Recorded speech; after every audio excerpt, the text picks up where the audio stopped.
Você vai ouvir agora uma série de estudos proféticos que irão edificar profundamente a sua vida. Encontro com a Bíblia. Série de estudos proféticos. Pastor Abraão de Almeida, um dos maiores especialistas em profecia bíblica, mostra de forma clara e precisa todo o programa de Deus concernente aos últimos dias. O que é o arrebatamento da igreja? O que é a grande tribulação? O que é o milênio? Como interpretar corretamente as profecias? Podemos confiar na palavra profética? Estas e outras perguntas são respondidas com base na palavra de Deus. Ouvir esta obra é compreender a urgência do programa de Deus em relação a Israel, à igreja e aos gentios. Volume 5. O tempo do fim. Igrejas proféticas. O tempo do fim. Nação se levantará contra nação e reino contra reino. Haverá fomes e terremotos em vários lugares. Tudo isso será o início das dores. Mateus 24, 7 e 8. Duas razões me fizeram hesitar um pouco antes de inserir este tema neste estudo. A primeira é que o assunto é muito desatualizável. A segunda é que é difícil a gente não ficar um pouco pessimista se olhar apenas o lado negativo dos tempos em que vivemos. Jesus, porém, deseja que vejamos tanto o aspecto negativo como o positivo. Os sinais dos tempos indicam o breve retorno de Cristo e o dia da nossa completa redenção. O início do tempo do fim pode ser claramente estabelecido graças aos detalhes proféticos e aos registros históricos. Ele veio à luz por meio das dores de parto da Revolução Francesa, na transição do século XVIII para o XIX. A partir desse grande evento histórico, temos as guerras napoleônicas, a expansão da democracia, a Revolução Industrial, as sociedades bíblicas, as missões evangélicas mundiais e o surgimento de diversas seitas heréticas e de movimentos anticristãos.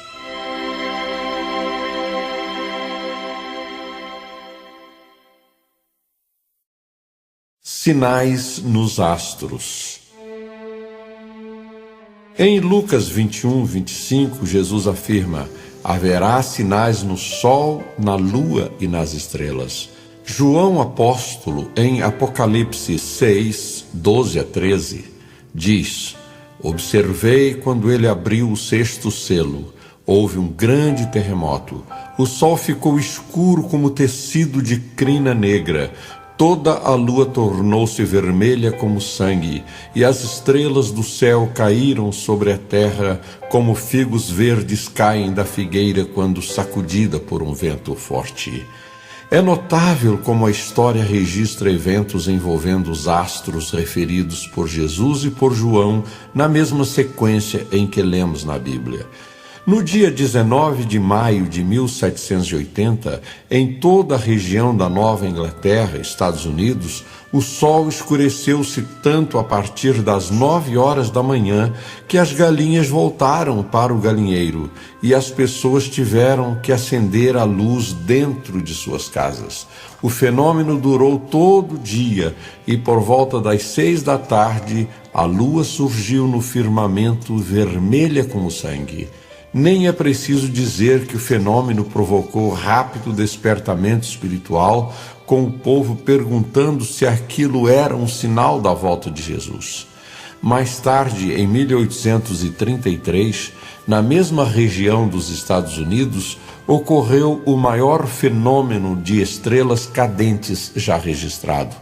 Durante longas horas, o céu noturno foi riscado por uma quantidade imensa de luzes, partindo todas de um ponto central, exatamente como os figos são lançados da figueira agitada por um forte vento. Dirá o ouvinte que esses são eventos de um passado já distante, e eu respondo que o evento histórico que mais corresponde ao início do tempo do fim é justamente a Revolução Francesa, que termina com a aclamação de Napoleão Bonaparte, imperador da França, em 1804. Somente a partir do início do século XIX se cumprem os eventos preditos por Jesus, eventos que haveriam de preceder o seu retorno à Terra.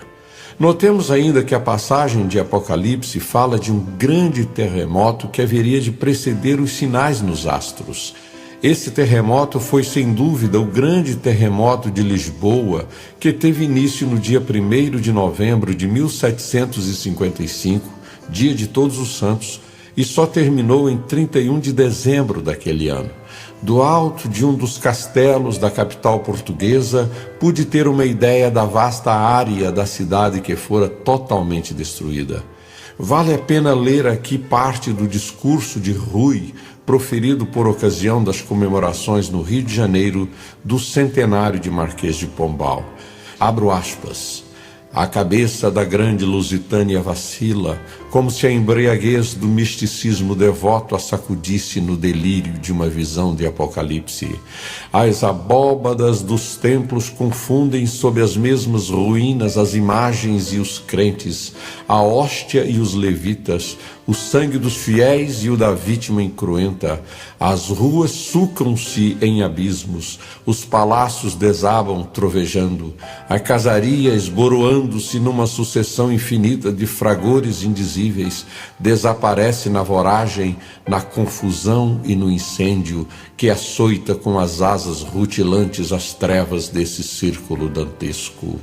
No meio desse conflito gigantesco de todos os elementos e de todos os terrores, entre essa luta de todas as tempestades da natureza com todas as desgraças do destino humano, sob um céu que a tormenta forrou do chumbo das suas nuvens contra as lágrimas da terra, quando o dia foge e o chão falta debaixo dos pés, quando a opulência desaparece esmigalhada, enlameada, calcinada pelas fendas do solo, quando a razão se apaga em todos os espíritos, quando a loucura do medo enche o vazio deixado pela inteligência ausente.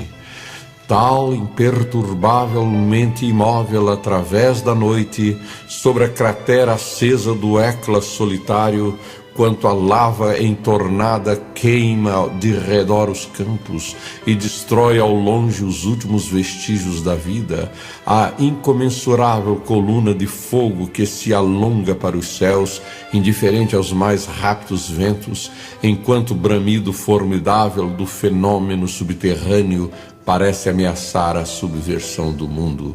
Este discurso de Rui Barbosa, proferido no dia 8 de maio de 1882, consta da coletânea literária organizada por seu genro Batista Pereira. Segundo a lei da dupla referência, creio que o que acabamos de narrar ocorrerá de novo no futuro de uma forma muito mais destruidora e apavorante, na época denominada na Bíblia de o dia da vingança do nosso Deus, Isaías 61:2. Quanto ao nosso astro-rei, informou a imprensa em 1999 que uma tempestade solar deixou uma região do Canadá sem energia elétrica no maior blackout daquele país, obrigando as autoridades a investirem $1 bilhão na proteção de sua rede elétrica contra a fúria do sol. Os Estados Unidos têm um prejuízo anual de $100 milhões somente no que diz respeito a danos provocados nos satélites do governo norte-americano pelas tempestades solares, especialmente por ocasião do El Niño, que ocorre a cada 11 anos. O nosso Sol se enfurece e lança ao espaço bolas de fogo muito maiores que a Terra a temperaturas de milhões de graus Celsius. Parte dessas violentas explosões chega à Terra sob a forma de ventos solares e ondas de partículas ionizadas que varrem e perturbam o campo magnético do nosso planeta.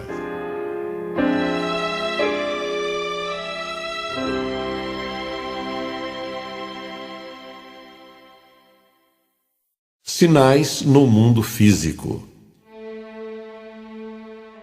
Erupções vulcânicas. Esses fenômenos físicos vêm aumentando muito nas últimas décadas, passando de 21 grandes erupções registradas na década de 70, para 36 na década de 80 e chegando a 55 nos primeiros 5 anos da década de 1990, ou seja, até 1994.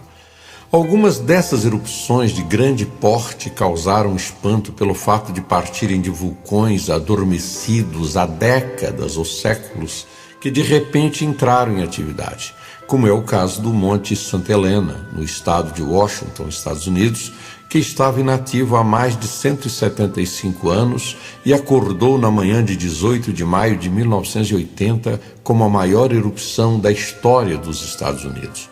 Em 1982 foi a vez do vulcão mexicano El Chicón entrar em erupção de modo tão intenso que envolveu todo o planeta numa ampla camada de ácido sulfúrico e hidroclórico. Em 1983, o Kilauea, do Havaí, entrou em erupção e manteve-se ativo durante vários anos. Em 1985, a erupção do Nevado del Ruiz, na Colômbia, matou pelo menos 25 mil pessoas.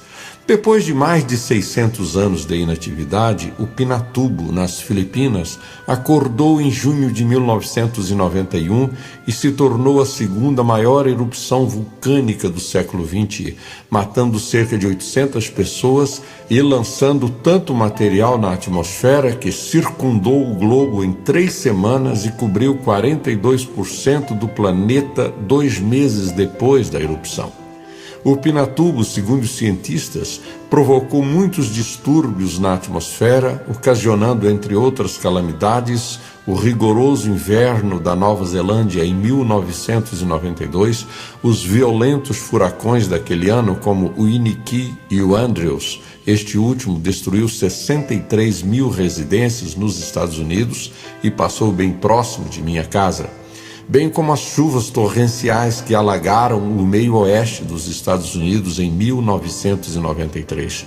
No final de 2002, foi a vez do Etna italiano acordar, espalhando medo e terror na Sicília.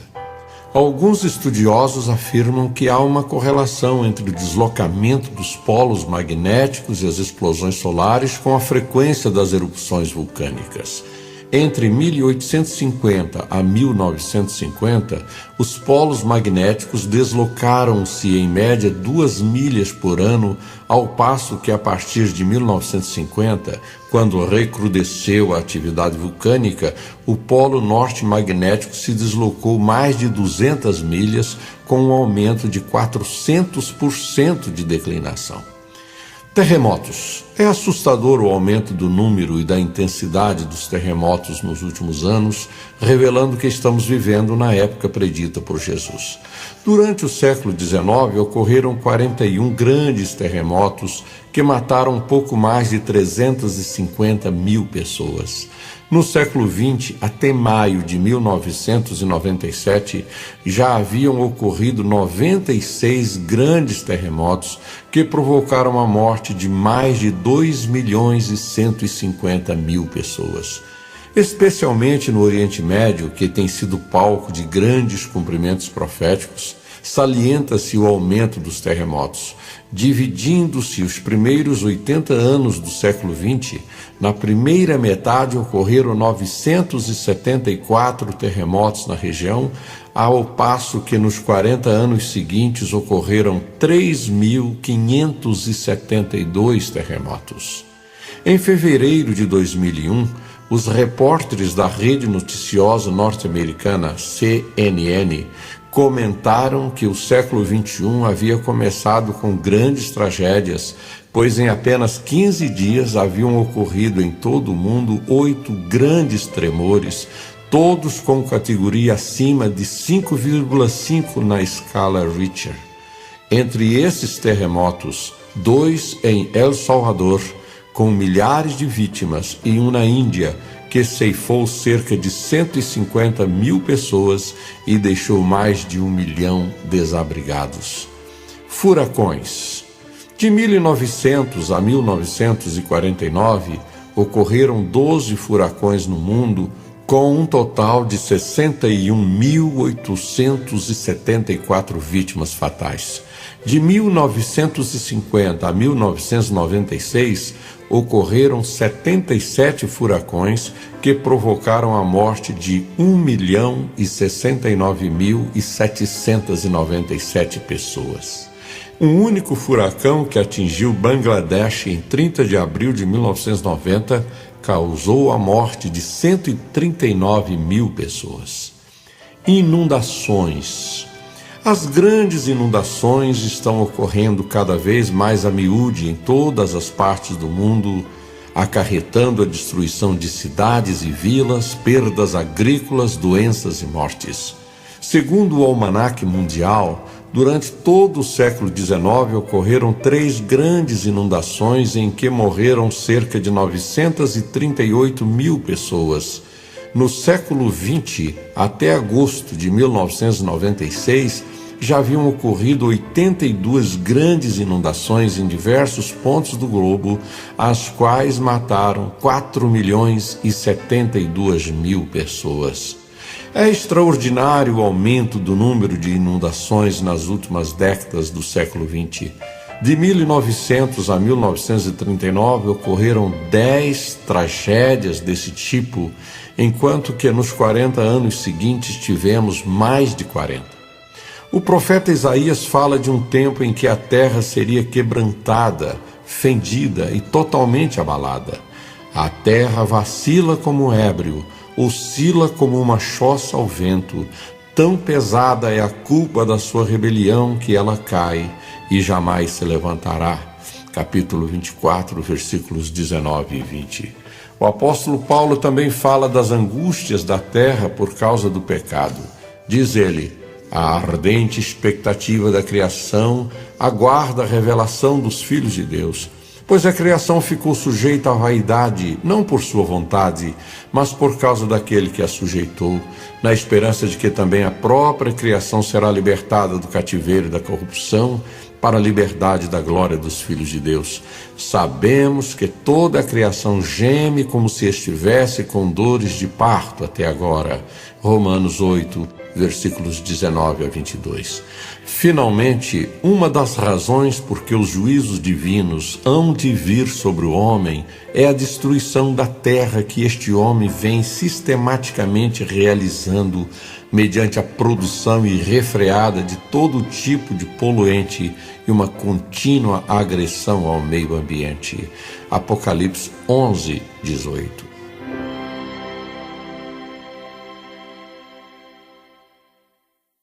Sinais políticos. Jesus disse que haveria guerras e rumores de guerras antes da sua vinda. Na década de 90, havia cerca de 40 guerras regionais em todo o mundo. Em 1948, a revista Boletim dos Cientistas Atômicos criou o relógio do fim do mundo em Chicago como um alerta de que uma guerra nuclear pode provocar a própria extinção da raça humana. Em 1980, cerca de 15 nações já possuíam tecnologia nuclear e mais da metade delas possuía armas nucleares. Hoje, há um potencial nuclear capaz de destruir toda a humanidade 27 vezes. Talvez Jesus estivesse se referindo a uma guerra nuclear quando disse: se aqueles dias não fossem abreviados, nenhuma carne se salvaria. Mateus 24, 22. Vejamos agora os índices de mortes anuais em combate nos últimos 4 séculos. Século 17, 9.500. Século 18, 15.000. Século 19, 13.000. Século 20, 458.000, até 1980. Somente na Segunda Grande Guerra, que ceifou 50 milhões de pessoas entre soldados e civis, a média de mortos em combate foi de 5.561.000, ao passo que na Guerra Civil dos Estados Unidos esse índice foi de 63.000 e na Guerra dos 30 Anos, no século XVII, foi de apenas 6.000. O Setembro Negro dos Estados Unidos. Em 11 de setembro de 2001, Aviões comerciais de empresas norte-americanas foram usados por terroristas suicidas como mísseis contra as Torres Gêmeas em Nova York, de 110 andares cada uma, e contra o poderosíssimo Pentágono em Washington. A Casa Branca e o avião presidencial só não foram atingidos por um gigantesco Boeing 747 porque, segundo informou a imprensa, seus passageiros reagiram ao ponto de evitar tal tragédia, lançando a aeronave contra um terreno desabitado no estado da Pensilvânia. A magnitude de tal tragédia se pode ver pelos números apavorantes. Perto de 4.000 vítimas fatais, todas inocentes, exceto os criminosos sequestradores. Esse número é maior do que o total das vítimas juntas do Titanic em 1912 e do ataque surpresa do Japão à base naval norte-americana de Pearl Harbor, no Havaí, em 1941. Em termos materiais, fala-se em centenas de bilhões de dólares. Somente as torres, conhecidas como World Trade Center, Centro Mundial de Comércio, haviam sido construídas nos anos 70 a um custo de 130 bilhões de dólares. A sua queda, provocada pelo intenso calor de mais de uma centena de toneladas de combustível de altíssima octanagem, provocou um abalo do solo rochoso de Manhattan, equivalente ao de um terremoto de mais de 7 graus na escala Richter. A tragédia danificou cerca de 200 prédios na área e dezenas deles foram condenados à demolição. O peso das torres caindo foi avaliado como sendo muito superior a 1 milhão de toneladas. Eu assisti ao noticiário pela TV quando vi diante dos meus olhos ao vivo o desabar do primeiro prédio atingido, que caiu por último. A repórter ficou com a voz embargada diante da dantesca cena. É impossível saber exatamente quantas pessoas foram evaporadas pelo calor e quantas foram moídas sob centenas de milhares de toneladas de escombros descendo das alturas. Somente um empresário que ocupava 7 andares de uma das torres e que se salvou pelo fato de estar fora do prédio por ocasião do ataque, disse que perdeu todos os seus 700 empregados. Além dos custos diretos do desastre, os norte-americanos estão arcando com despesas vultosas numa guerra difícil, prolongada, que por certo vai produzir outras incontáveis vítimas inocentes em muitas partes do mundo. Ao tomar conhecimento do pavoroso desastre, me vieram à mente as palavras de Paulo, quando disserem paz e segurança, a destruição virá sobre eles de repente, como as dores de parto à mulher grávida, e de modo nenhum escaparão. 1 aos Tessalonicenses 5:3. Também me lembrei de 2 mensagens proféticas pronunciadas do púlpito da igreja que pastoreio por 2 diferentes pastores e em diferentes ocasiões, de que ocorreria nos Estados Unidos um evento tão pavoroso que haveria de abalar o mundo. Este mesmo anúncio profético ouvia em uma igreja de New Jersey por um terceiro obreiro. Creio sinceramente que muitíssimas igrejas ao redor do mundo receberam semelhante aviso da parte de Deus por meio do ministério profético, principalmente através dos livros e mensagens de David Wilkerson, pastor da igreja de Times Square, em Nova York. Em entrevista a Nick Cruz, em 1990, disse Wilkerson: prédios altos, como os da cidade de Nova York, representam o orgulho, a competição e a cobiça da sociedade americana. Está chegando o dia em que muitas destas torres se postarão vazias como lápides tumulares deterioradas, cheias de pessoas que não têm onde morar. Nick Cruz, A Última Advertência, Casa Publicadora das Assembleias de Deus, Rio de Janeiro, 1996, página 108. Ao mencionar os sinais dos tempos que precederiam a sua volta, Jesus disse: ora, ao começarem estas coisas a suceder, exultai e erguei as vossas cabeças, porque a vossa redenção se aproxima. Lucas 21:28. Somente Cristo, por sua triunfante intervenção nos destinos do mundo, vai impedir a total autodestruição da raça humana.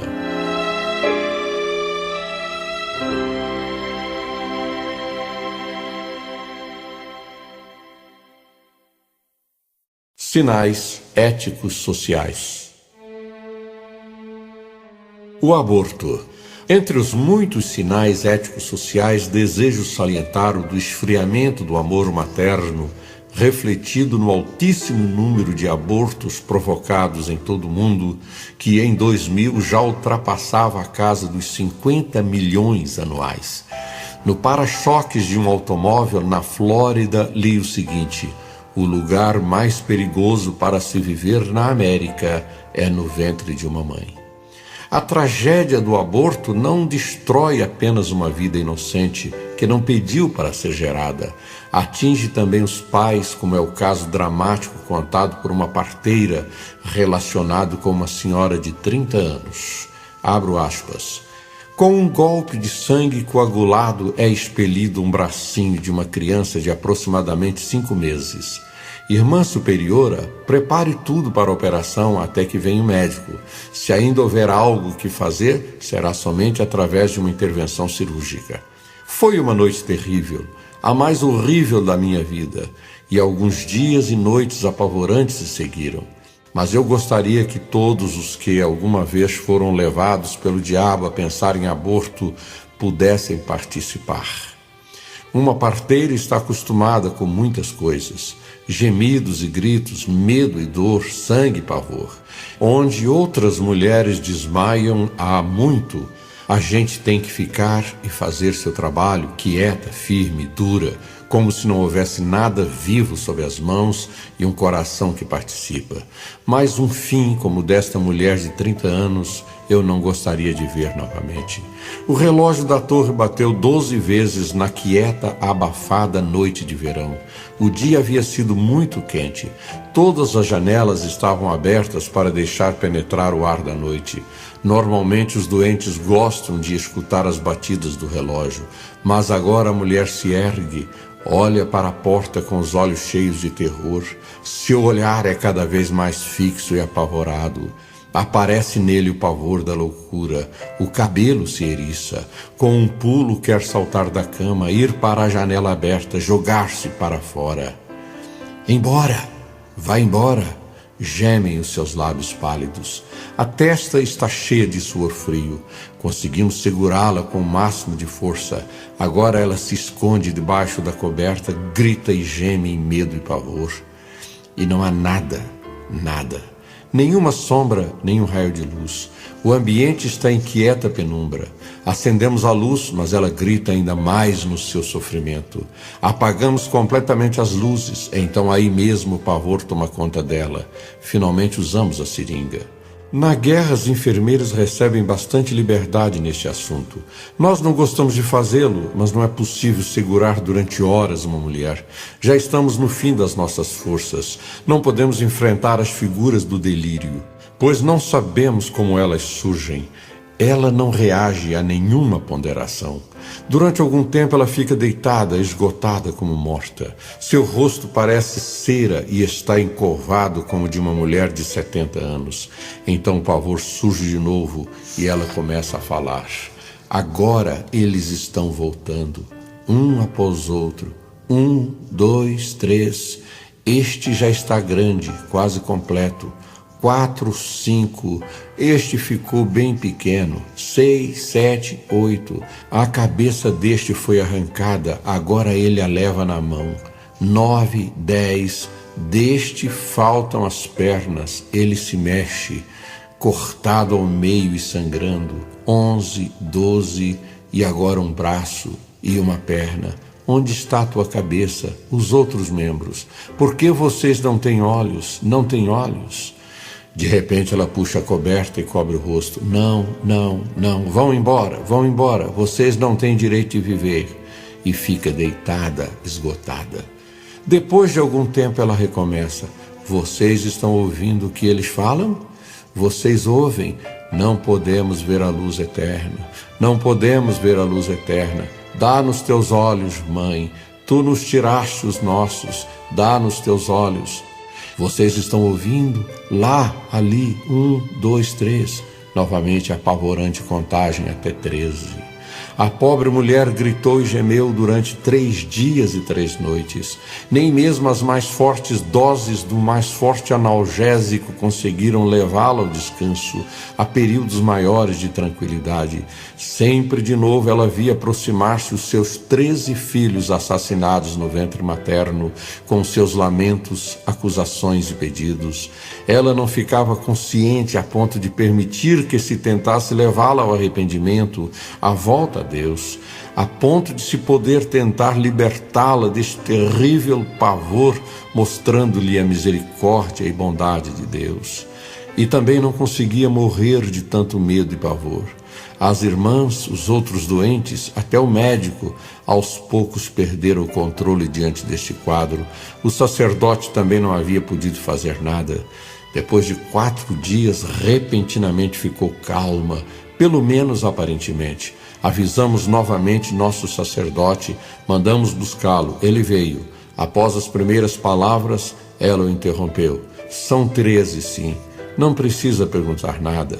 E quando ele quis falar da misericórdia de Deus, ela retrucou com as últimas forças. Deixe-me ir. Quero ir para o inferno, pagar ao canalha na eternidade. E uma última palavra para o marido que chegava, canalha, e morreu. Abraão de Almeida, Desafios da Nossa Época, Casa Publicadora das Assembleias de Deus, Rio de Janeiro, 1982, segunda edição, páginas 179 a 184. O suicídio. Outro alarmante sinal dos tempos é o suicídio, que se tornou a principal causa de morte na França entre 15 e 34 anos de idade. No Japão, ocorrem 25 mil suicídios a cada ano. Estados Unidos, Suíça, Suécia e Bélgica apresentam índices elevadíssimos de suicídios, sem, evidentemente, a justificativa da miséria econômica. A fome. De acordo com uma publicação do Instituto Bread for the World, Instituto Pão para o Mundo, havia, em 1993, cerca de 786 milhões de pessoas sofrendo de fome aguda ou crônica. Embora haja fome em todos os continentes, a África continua sendo a região mais atingida por essa calamidade. Nesse continente, o consumo de alimento per capita vem declinando há décadas, caindo para 25% a partir de 1980. Neste início do século XXI, 1/3 da população do mundo, ou seja, mais de 2 bilhões de pessoas, está literalmente passando fome. Essa chocante realidade não precisaria existir, não fosse a corrupção dos governantes e a sua indiferença para com a miséria alheia. A violência urbana, gerada pelo êxodo urbano, pelo desemprego e pelas gangues da droga, o número de homicídios nas grandes cidades do Brasil e do mundo é hoje um dos maiores desafios que as autoridades enfrentam. Os homicídios registrados na Grande São Paulo em 2000 foi superior a 10.500, contra um total de menos de 700 homicídios ocorridos na Grande Nova York. Na cidade do Rio de Janeiro, tanto têm sido os assassinatos diários, inclusive com chacina de famílias inteiras, que a imprensa chegou a afirmar que se tratava quase de uma guerra civil.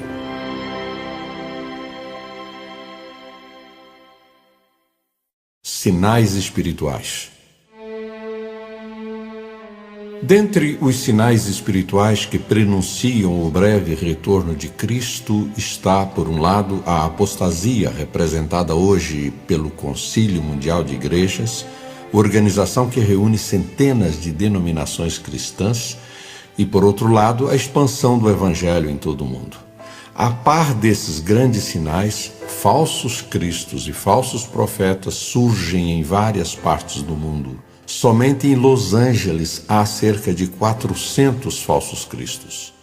A expansão do ocultismo, principalmente com a filosofia da nova era de Aquário, é também outra preparação para o advento do futuro anticristo. Russell Chandler, em seu livro Understanding the New Age, Entendendo a Nova Era, relata que dezenas de empresas norte-americanas, talvez sem essa intenção, estão doutrinando homens e mulheres no movimento Nova Era mediante técnicas de levantamento do consciente e de cursos exigidos sobre autoaperfeiçoamento. Russell Chandler, Understanding the New Age, Entendendo a Nova Era, World Publishing, Dallas, 1991, página 201. Muitas das principais empresas, dentre as 500 relacionadas pela revista Fortune, regularmente enviam seus executivos a centros e retiros remotos de treinamento a fim de entrarem em contato com o seu eu interno. E que falar da astrologia e da ufologia? Os franceses gastam 650 milhões de dólares com astrólogos cada ano. 2/3 dos ingleses consultam horóscopos.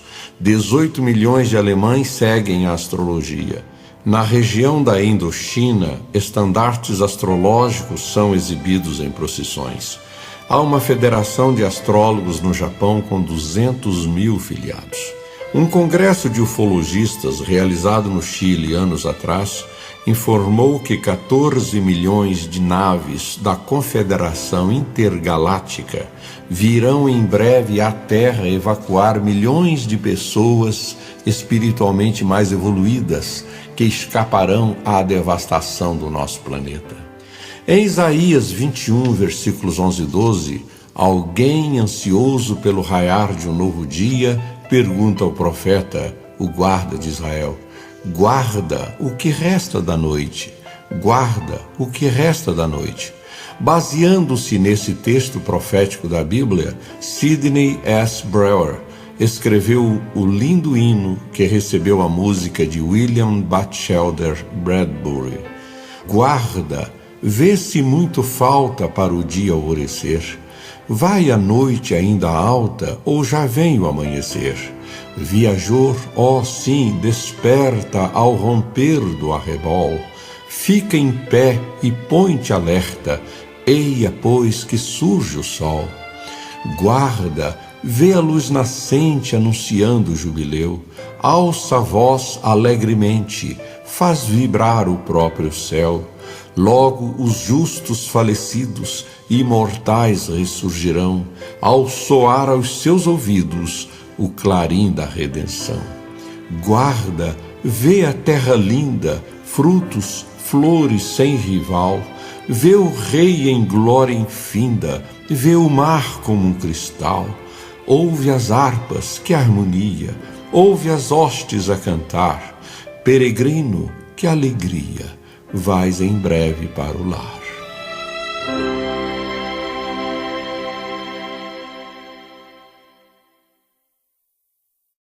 Igrejas proféticas.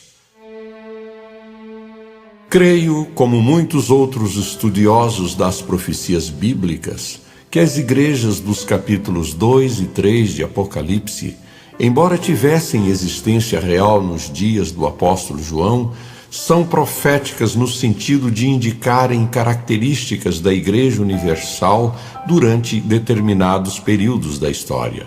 Assim, as 7 igrejas foram escolhidas pelo Espírito Santo como representantes da Igreja desde o dia de Pentecoste até o momento do rapto.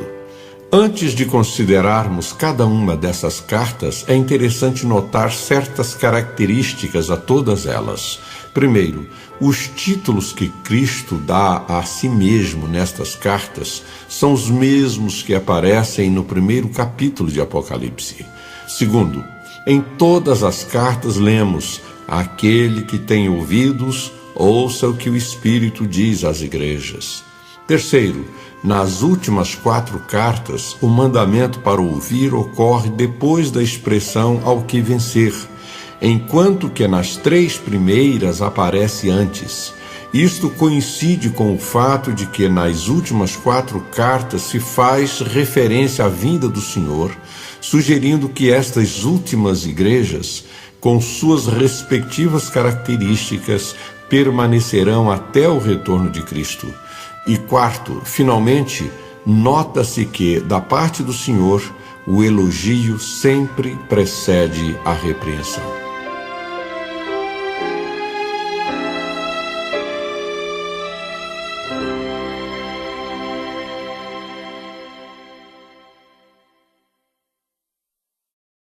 Éfeso, a Igreja Apostólica. Ao anjo da igreja em Éfeso escreva: estas são as palavras daquele que tem as 7 estrelas em sua mão direita e anda entre os 7 candelabros de ouro. Conheço as suas obras, o seu trabalho árduo e a sua perseverança. Sei que você não pode tolerar homens maus, que pôs à prova os que dizem ser apóstolos, mas não são, e descobriu que eles eram impostores. Você tem perseverado e suportado sofrimentos por causa do meu nome e não tem desfalecido. Contra você, porém, tenho isto: você abandonou o seu primeiro amor. Lembre-se de onde caiu. Arrependa-se e pratique as obras que praticava no princípio. Se não se arrepender, virei a você e tirarei o seu candelabro do lugar dele. Mas há uma coisa a seu favor: você odeia as práticas dos nicolaítas, como eu também as odeio. Aquele que tem ouvidos, ouça o que o Espírito diz às igrejas. Ao vencedor darei o direito de comer da árvore da vida que está no paraíso de Deus. Apocalipse 2, versículos 1 a 7. O período abrangido pela igreja de Éfeso vai do Pentecoste até por volta do ano 100. O apóstolo João apresenta nesta passagem um quadro vivo do poder e do cuidado de Jesus pela sua igreja. Os 7 candelabros representam as 7 igrejas às quais são enviadas as 7 cartas. Na língua grega, o verbo conservar é kratein, que geralmente vem seguido do genitivo do que é conservado. Em geral, significa que temos em mãos uma parte de certo objeto. No texto em apreço, porém, o verbo vem seguido do acusativo, que significa segurar o objeto todo. É este o significado no versículo 1. Jesus segura a igreja toda em sua mão direita. Não na esquerda, mas na direita, que é o lado da bênção. Em seu cuidado amoroso, ele abraça todas as igrejas. O quadro vai mais além ao dizer que Jesus anda no meio dos 7 candelabros. Ele está no meio das igrejas que sentem as frustrações e as perseguições dos judeus e de Roma. Jesus tem sido fiel à sua promessa de estar conosco todos os dias. Éfeso parece ser uma igreja perfeita, com obras, trabalho, perseverança, que não tolerava os maus, punha à prova os que se diziam apóstolos e odiava as obras dos nicolaítas. Mas o Senhor vê nela uma falta, uma só falta. Abro aspas. Contra você, porém, tenho isto: você abandonou o seu primeiro amor. Fecho aspas. Éfeso era uma igreja possuidora de um grande amor por todos os santos, capítulo 1, versículos 15 e 16, mas havia deixado que esse amor desvanecesse.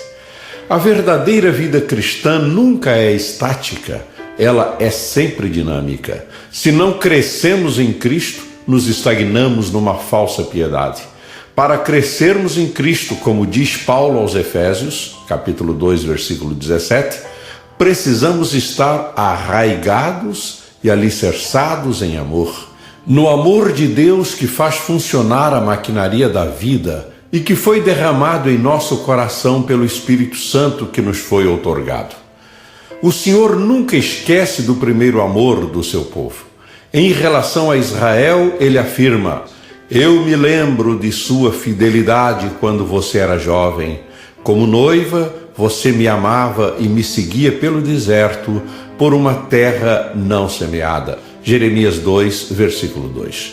Quanto aos nicolaítas, não constituíam eles uma seita, mas eram cristãos professos que tentaram introduzir na igreja uma falsa liberdade, ou seja, uma licença para pecar. Eram eles, em certo sentido, seguidores de Balaão, que abusavam da doutrina paulina da suficiência da graça de Deus, convertendo-a em permissão para a lascívia. 2 Pedro 2, versículos 15, 16 e 19. Pela etimologia de Nicolaitas, que vem do grego Nico, conquistador, e de laita, povo, esse grupo de cristãos parece ter tentado dominar o povo de Deus ao modo de Diótrefes, acerca do qual afirma o apóstolo João: escrevi à igreja, mas Diótrefes, que gosta muito de ser o mais importante entre eles, não nos recebe. 3 João, versículo 9.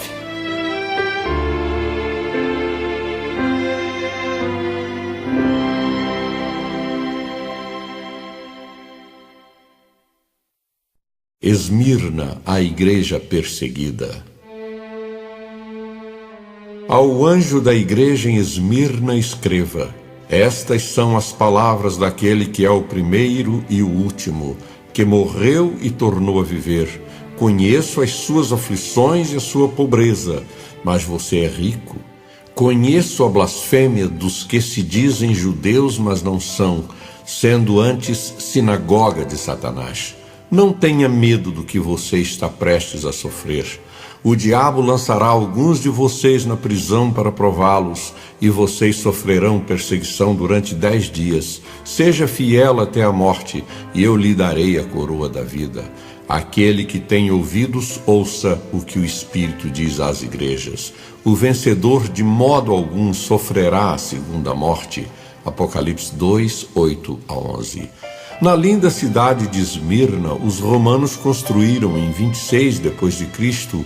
um templo em honra a Tibério César, de sorte que essa cidade caracterizava-se pelo sincretismo, palavra que significa adoração a mais de um Deus em pacífica coexistência. Os esmirnenses podiam praticar livremente a religião que desejassem, desde que reconhecessem o senhorio do divinizado César. Assim, tudo o que as pessoas tinham de fazer era queimar um pouco de incenso a César, dizendo que ele era o Senhor, receber um certificado e ir adorar o Deus que quisesse. Portanto, em lugar algum era mais perigoso ser cristão do que em Esmirna, e a história relata que algumas das mais terríveis perseguições ocorreram justamente nessa cidade.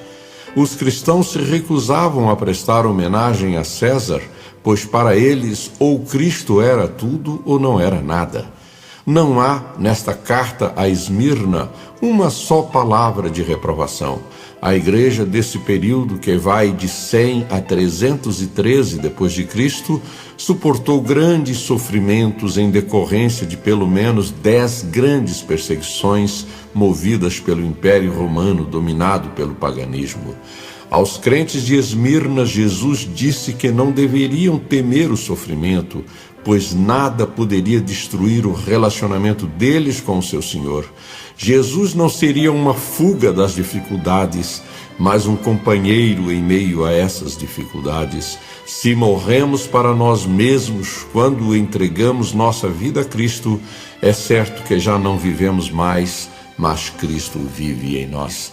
Os sofrimentos da igreja não provinham somente do mundo pagão, mas também de um grupo de falsos judeus que se consideravam o único povo de Deus na terra. Jesus os chama de sinagoga de Satanás. Nota-se nesta carta o título que Jesus dá a si mesmo, que é o primeiro e o último, que morreu e tornou a viver.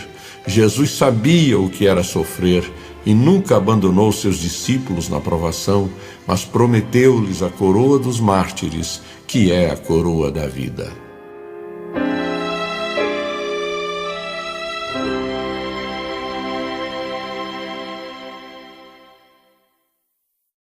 Pérgamo, a igreja estatal. Ao anjo da igreja em Pérgamo escreva: estas são as palavras daquele que tem a espada afiada de 2 gumes. Sei onde você vive, onde está o trono de Satanás. Contudo, você permanece fiel ao meu nome e não renunciou à sua fé em mim, nem mesmo quando Antipas, minha fiel testemunha, foi morto nessa cidade onde Satanás habita. No entanto, tenho contra você algumas coisas. Você tem aí pessoas que se apegam aos ensinos de Balaão, que ensinou Balaque a armar ciladas contra os israelitas, induzindo-os a comer alimentos sacrificados a ídolos e a praticar imoralidade sexual.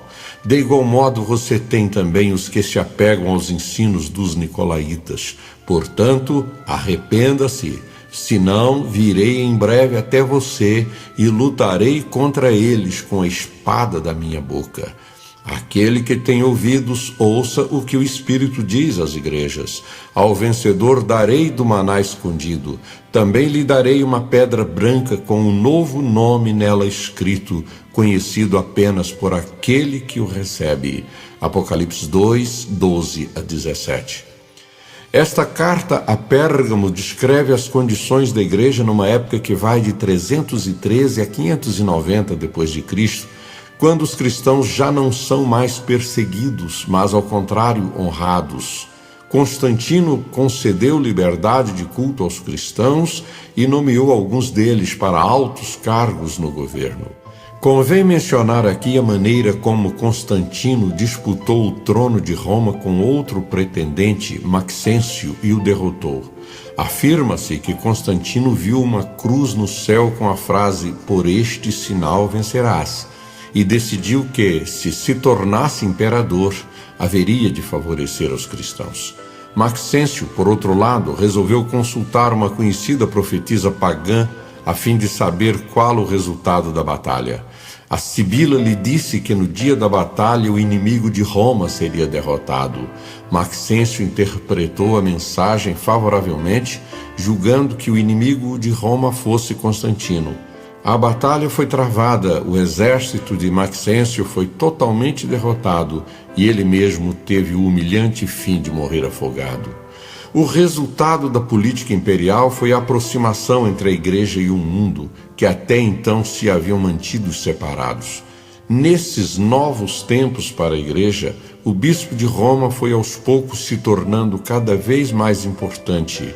E quando Rômulo Augustus é destronado pelos bárbaros em 476 d.C., abrindo um vazio de poder no império, é o bispo romano que se levanta como autoridade também no mundo secular, preparando assim o terreno para o surgimento futuro do papado. É notável que o Senhor Jesus mencione Pérgamo como sendo o trono de Satanás e não Babilônia. Por quê? Temos de buscar as respostas nos rastros dessas duas famosas cidades. Pérgamo era a mais famosa cidade da Mísia e situava-se no vale do rio Caico, a 25 quilômetros do mar Egeu, o que lhe conferia grande importância comercial e espiritual. Era considerada a cidade natal do deus Júpiter. Sob o domínio dos reis Atálacos, a cidade encheu-se de templos, colégios e palácios reais. Um dos seus principais monumentos era um templo dedicado ao deus Esculápio, representado por uma serpente. A cidade de Pérgamo sediava o culto a 4 deuses gregos, Zeus, Atena, Dionísio e Asclépio, cujos templos possuíam majestosa beleza arquitetônica. A cidade possuía também uma antiga forma de adoração ao diabo e um antigo culto babilônico, o culto dos magos, além de ser um centro de propagação do famigerado culto ao imperador. O primeiro templo do culto imperial foi construído em 29 a.C. e dedicado a César Augusto. Antes do apóstolo São João escrever o livro de Apocalipse, Antipas morreu como mártir em Pérgamo. Abro aspas. A influência de Babilônia na transformação de Pérgamo em trono de Satanás e mais tarde na transformação de Roma em assento da grande prostituta, Apocalipse 17:1, remonta ao ano 487 a.C. Nesse ano, pelo fato de Xerxes haver tomado Babilônia, a hierarquia religiosa dessa cidade fugiu para Pérgamo. De Pérgamo, o supremo pontífice da ordem babilônica legou como herança por lei toda a sua autoridade e domínio à hierarquia babilônica de Roma, e assim os Césares tornaram-se pontífices máximos e soberanos pontífices dessa organização idólatra. Esses imperadores ostentaram tais títulos com todas as suas cerimônias, ritos e dignidades, mesmo depois de nominalmente convertidos ao cristianismo. O primeiro imperador romano a receber tal autoridade foi Júlio César. Ele foi eleito pontífice em 74 a.C. e promovido a supremo pontífice em 63 a.C. De Júlio César a Graciano, todos os imperadores exerceram a autoridade babilônica, porém este último, em 376 d.C., achou que não convinha a um cristão ser pontífice da ímpia e idólatra Babilônia e por isso renunciou ao título. Não havia naquela época nenhum tribunal onde os pagãos pudessem ser julgados e seguiu-se a confusão. Então a autoridade de Babilônia foi outorgada ao bispo de Roma, Dámaso, no ano 378 d.C., e colocada sobre ele, que se tornou o supremo pontífice ou pontífice máximo. Assim, o poder papal realmente vem da Babilônia, do diabo. Abraão de Almeida, Tratado de Teologia Contemporânea, Casa Publicadora das Assembleias de Deus, Rio de Janeiro, 1986, terceira edição, página 178.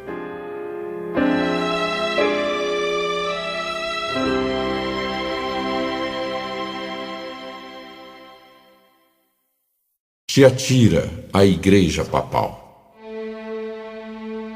Ao anjo da igreja em Tiatira escreva: estas são as palavras do Filho de Deus, cujos olhos são como chama de fogo e os pés como bronze reluzente.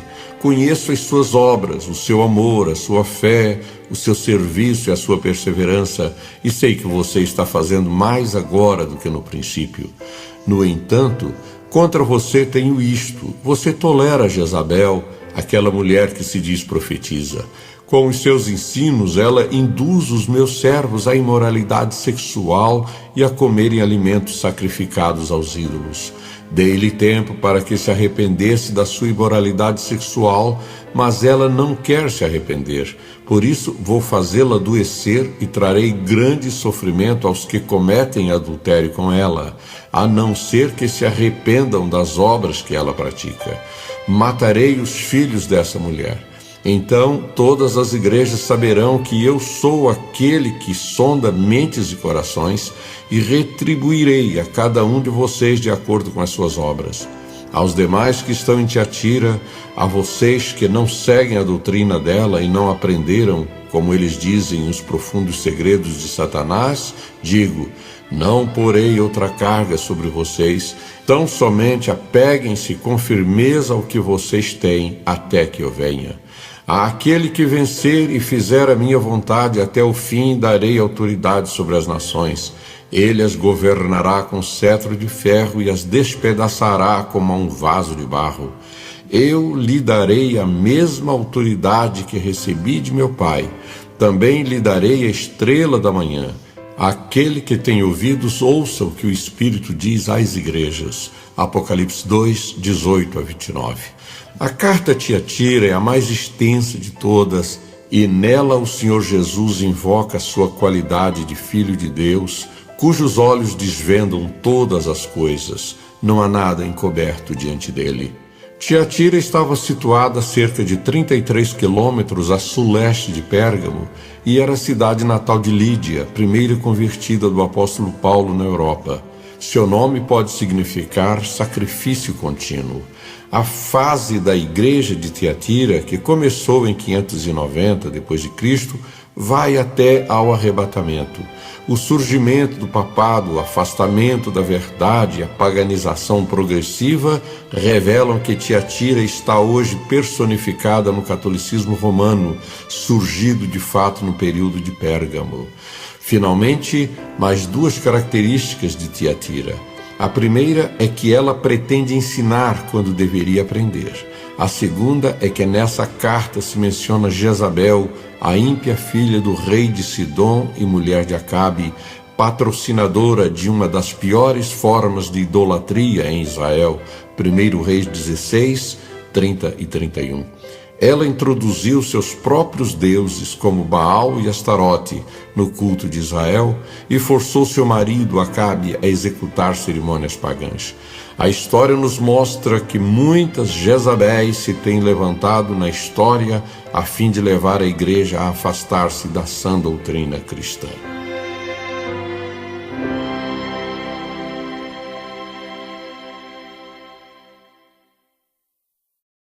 Sardes, a Igreja da Reforma. Ao anjo da igreja em Sardes escreva: estas são as palavras daquele que tem os 7 Espíritos de Deus e as 7 estrelas. Conheço as suas obras. Você tem fama de estar vivo, mas está morto. Esteja atento. Fortaleça o que resta e que estava para morrer, pois não achei as suas obras perfeitas aos olhos do meu Deus. Lembre-se, portanto, do que você recebeu e ouviu. Obedeça e arrependa-se. Mas se você não estiver atento, virei como ladrão e você não saberá a que hora virei contra você. No entanto, você tem em Sardes uns poucos que não contaminaram as suas vestes. Eles andarão comigo vestidos de branco, pois são dignos. O vencedor será igualmente vestido de branco. Jamais apagarei o seu nome do livro da vida, mas o reconhecerei diante do meu Pai e dos seus anjos. Aquele que tem ouvidos, ouça o que o Espírito diz às igrejas. Apocalipse 3, 1 a 6. Sardes representa a igreja surgida em 1517, que sai de Tiatira como um protesto contra ela. Essa igreja dos reformadores protestantes continua até o retorno de Cristo, mantendo suas principais características. As palavras de Jesus indicam que o despertamento reformista era obra do Espírito Santo, que infelizmente foi em grande parte sufocado por um crescente formalismo. A igreja tem o privilégio de uma Bíblia aberta e da ação do Espírito Santo, sinais de que vive, mas o seu formalismo e liberalismo teológico são, por sua vez, sinais de que está espiritualmente morta. Embora incompleta e imperfeita, a reforma foi de Deus e os reformadores foram poderosos instrumentos do Espírito Santo. Contudo, os reformadores conservaram muito do romanismo quanto ao batismo, à Eucaristia e ao governo eclesiástico, erros que acabaram tornando o protestantismo intolerante para com outros reformadores que buscavam um estilo de vida mais bíblico, como era o caso dos anabatistas e dos morávios. A principal causa de morte do protestantismo foi o seu liberalismo teológico, que acabou dando origem ao Conselho Mundial de Igrejas, instituição que se tem afastado mais e mais da sã doutrina bíblica. Temos um bom exemplo desse afastamento da verdade na terceira Assembleia Geral do CMI, realizada em Nova Delhi em 1961. A bênção para o culto matutino do dia 2 de dezembro daquele ano foi, abro aspas, que Deus seja misericordioso para conosco e nos abençoe e faça seu rosto brilhar sobre nós e tenha misericórdia de nós, mediante as súplicas e orações que Nossa Senhora Maria Theotokos e os profetas e os apóstolos e os mártires e os carregadores da cruz e os justos fazem sempre em nosso favor. Fecho aspas. Relatório apresentado à terceira Assembleia do Conselho Mundial de Igrejas em Nova Delhi, a 2 de dezembro de 1961.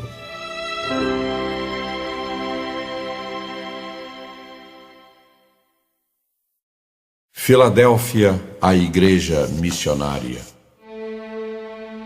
Ao anjo da igreja em Filadélfia escreva: estas são as palavras daquele que é santo e verdadeiro, que tem a chave de Davi. O que ele abre, ninguém pode fechar, e o que ele fecha, ninguém pode abrir. Conheço as suas obras. Eis que coloquei diante de você uma porta aberta que ninguém pode fechar. Sei que você tem pouca força, mas guardou a minha palavra e não negou o meu nome. Veja o que farei com aqueles que são sinagoga de Satanás e que se dizem judeus e não são, mas são mentirosos. Farei que se prostrem aos seus pés e reconheçam que eu o amei. Visto que você guardou a minha palavra de exortação à perseverança, eu também o guardarei da hora da provação que está para vir sobre todo o mundo, para pôr à prova os que habitam na terra. Venho em breve. Retenho o que você tem, para que ninguém tome a sua coroa. Farei do vencedor uma coluna no santuário do meu Deus, e dali ele jamais sairá. Escreverei nele o nome do meu Deus e o nome da cidade do meu Deus, a Nova Jerusalém, que desce dos céus da parte de Deus, e também escreverei nele o meu novo nome. Aquele que tem ouvidos, ouça o que o Espírito diz às igrejas. Apocalipse 3, 7-13. A palavra Filadélfia significa amor fraternal, e nessa carta não encontramos nenhuma censura. O elogio de Jesus a essa igreja é que, tendo ela pouca força, guardou a palavra dele e não a negou. O movimento missionário em todo o mundo e o surgimento das sociedades bíblicas caracterizaram essa fase da igreja. Filadélfia, uma das cidades mais estratégicas do mundo antigo, situava-se nas fronteiras da Mísia, Lídia e Frígia, tendo ao leste uma das grandes estradas que davam acesso à Europa. A sua localização privilegiada fazia dela uma cidade missionária na propagação da cultura, da língua e do estilo de vida gregos. A expressão "farei do vencedor uma coluna no santuário do meu Deus, e dali ele jamais sairá", versículo 12, tinha particular significado para os cristãos de Filadélfia, pelo fato de essa cidade ser frequentemente atingida por terremotos, por estar situada numa região vulcânica. O período de abrangência de Filadélfia começa com o despertamento espiritual morávio e wesleyano e vai até a volta de Jesus. Na Inglaterra do século XVIII, afirmam alguns historiadores, o metodismo dos Wesley salvou aquela nação de uma tragédia similar à que se abateu sobre a França, que foi a Revolução Francesa.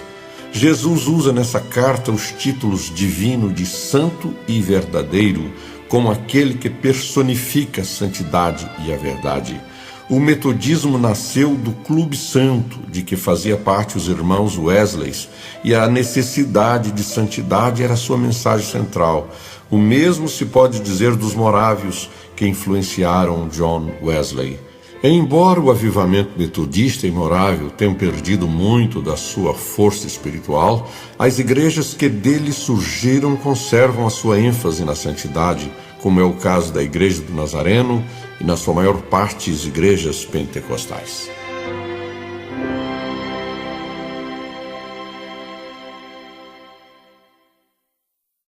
Laodiceia, a igreja da apostasia. Ao anjo da igreja em Laodiceia escreva: estas são as palavras do Amém, a testemunha fiel e verdadeira, o soberano da criação de Deus. Conheço as suas obras, sei que você não é frio nem quente. Melhor seria que você fosse frio ou quente. Assim, porque você é morno, não é frio nem quente, estou a ponto de vomitá-lo da minha boca. Você diz: estou rico, adquiri riquezas e não preciso de nada. Não reconhece, porém, que é miserável, digno de compaixão, pobre, cego e que está nu. Dou-lhe este conselho: compre de mim ouro refinado no fogo, e você se tornará rico. Compre roupas brancas e vista-se para cobrir a sua vergonhosa nudez, e compre colírio para ungir os seus olhos e poder enxergar. Repreendo e disciplino aqueles que eu amo. Por isso, seja diligente e arrependa-se. Eis que estou à porta e bato. Se alguém ouvir a minha voz e abrir a porta, entrarei e cearei com ele e ele comigo. Ao vencedor darei o direito de sentar-se comigo em meu trono, assim como eu também venci e sentei-me com meu Pai em seu trono. Aquele que tem ouvidos, ouça o que o Espírito diz às igrejas. Apocalipse 3, 14-22. Um dos títulos que Jesus dá a si mesmo nesta carta é o Amém, que indica a consumação da era da igreja na terra. Laodiceia, que vem de lau, povo, e diceia, direito, significa direito do povo. É a igreja que a seus próprios olhos é rica, está enriquecida e de nada tem falta, mas que aos olhos de Jesus é desgraçada, miserável, pobre, cega e nua. Situada à margem do rio Lico, essa cidade tornou-se muito rica mediante as indústrias têxteis. Seus habitantes davam grande valor à prosperidade material e à saúde física, pois a cidade era também famosa como centro de curas. Nela usava-se um famoso unguento para o ouvido, feito de nardo, e um pó para os olhos. Men, o deus da cura, tinha um sacrário na cidade. Um amigo meu estava em uma reunião convencional de sua igreja nos Estados Unidos e o dirigente de um dos cultos pediu uma oferta especial de $70 mil. O povo deu quase 4 vezes mais. Então disse o dirigente que já não precisavam dizer como Pedro, não tenho prata nem ouro, ao que um convencional cochichou ao ouvido de meu amigo. Também não podemos dizer, em nome de Jesus Cristo, o Nazareno, ande. Esse meu amigo pertencia a uma igreja no Brasil da qual se dizia que os ministros punham tudo na mesa, milagres, batismo no Espírito Santo, dons espirituais, etc., mas que, quando a pessoa se aproximava para comer, puxava-se a toalha. Uma atitude típica de Laodiceia, uma igreja que tem tudo, menos o principal. O período dessa igreja tem início na primeira metade do século XX e vai até a volta de Jesus. Ela é caracterizada pela apostasia que se estabelece no mundo e que tem suas raízes em algumas instituições do século XIX. É triste perceber que Jesus está do lado de fora dessa igreja que se basta a si mesma. Eis que estou à porta e bato. Resumindo a mensagem escatológica das 7 igrejas proféticas, percebemos que as primeiras 3 já cumpriram o seu papel na história, ao passo que as últimas 4 existem até hoje. Portanto, o cristianismo que conhecemos hoje possui essas 4 correntes principais. A Tiatira está presente no catolicismo romano e no ortodoxismo grego. Sardes corresponde ao protestantismo das grandes denominações reformadas. Filadélfia está representada nas igrejas evangélicas e espiritualmente renovadas, frutos do despertamento metodista e morável, que deram origem ao movimento pentecostal. E, finalmente, Laodiceia, que vive nas igrejas liberais ecumênicas e que prepara o terreno para o advento da grande igreja vindoura do falso profeta.